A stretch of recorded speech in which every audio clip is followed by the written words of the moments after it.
The Story of the Baker and Imam Ahmad ibn Hanbal. One quiet night, beneath a sky heavy with stars, Imam Ahmad ibn Hanbal, a towering figure in Islamic scholarship, renowned for his humility as much as for his knowledge, arrived in a small town during one of his many journeys in pursuit of sacred learning. He was weary from travel, his clothes dusted by the road, yet his heart remained at ease with remembrance of Allah. By the time he reached the mosque, its doors had already been closed, the lamps were dim, and the town had settled into silence. Hoping only for a corner in which to rest, Imam Ahmad approached the caretaker of the mosque. The man, bound by his duty and unaware of the traveler's identity, politely but firmly refused to open the doors. Imam Ahmad did not protest. He did not mention his name, nor his rank, nor his years of service to knowledge. With quiet dignity, he stepped away and lay down in the courtyard of the mosque, resting upon the bare earth, with nothing above him but the open sky and the mercy of Allah. Not far from there, the warm glow of a small bakery pierced the darkness. Inside, a humble baker was still at work, preparing dough for the morning bread. As he glanced outside, he noticed an elderly man settling on the ground near the mosque. Sensing something unusual and moved by compassion rather than curiosity, the baker approached him. In a gentle voice he said, "O righteous man, the night is cold and the ground is hard. If you have no place to stay, please come to my home." Imam Ahmad accepted the invitation with sincere gratitude, seeing in this simple kindness a sign of Allah's care. Inside the modest house, the baker returned to his work. He kneaded the dough with steady hands, stoked the fire, and prepared the oven. Yet what struck Imam Ahmad most was not the work itself, but the baker's tongue, unceasingly engaged in Istighfar. Astaghfirullah, Astaghfirullah.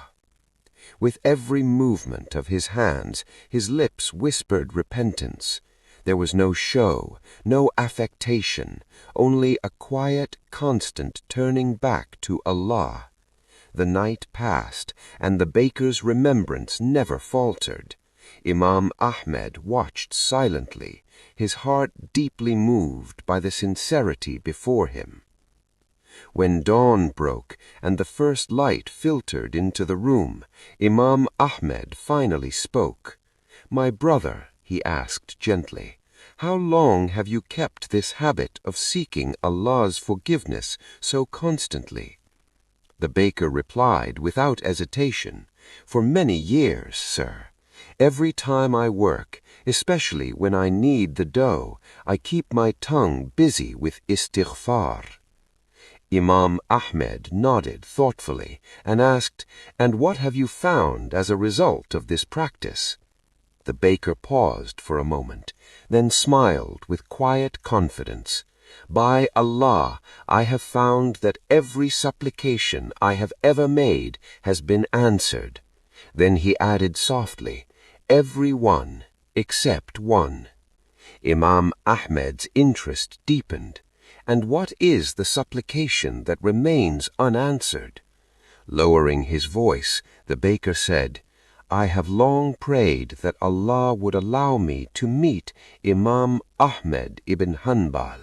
I have heard of his steadfastness, his patience, and his devotion to the truth."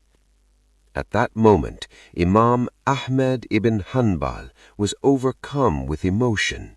His tears welled in his eyes, and his voice trembled as he replied, "O my dear brother, by Allah, I am Ahmad ibn Hanbal. And by Allah, I was led to your home last night against my own plan, so that Allah might answer your prayer and teach me a lesson through your sincerity." The baker stood in stunned silence, realizing that his quiet, persistent repentance had drawn a scholar of the Ummah to his doorstep. Reflections from the story. This story reminds us that true honor lies not in reputation, but in sincerity. A man unknown to the world, yet known to Allah, can influence the path of history through a heart constantly turned towards repentance. Istighfar is not merely a phrase upon the tongue, it is a door, one that opens provision, relief, and meetings written long before we are aware of them. And Allah, in His infinite wisdom, answers prayers not always as we imagine, but exactly as we need. So I said, "Seek forgiveness from your Lord. Indeed, He is ever forgiving." Quran, Surah Nuh, 71.